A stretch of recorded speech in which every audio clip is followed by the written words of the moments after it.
Kaenteng po, inaanyayahan kayo sa susunod na episode ng talk show ni Kaenteng Live. Pag-uusapan natin, Maharlika Investment Fund.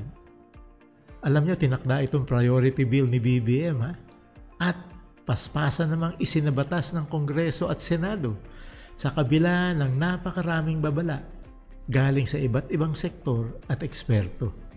At syempre, pag-usapang maaapektuhan ng ekonomiya, meron pa bang mas makapagbibigay liwanag dito maliban sa tanyag na economics professor at komentarista, walang iba kundi si Maring Winnie Monson.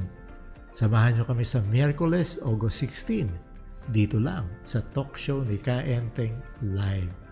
See ya! Usap tayo. Kahit ano pwede.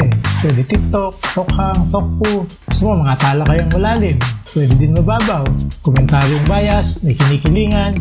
Pero para sa bayan. Dahil live siya, pwede ka sumali sa usapan. Dito lang sa talk show ni Kaenteng.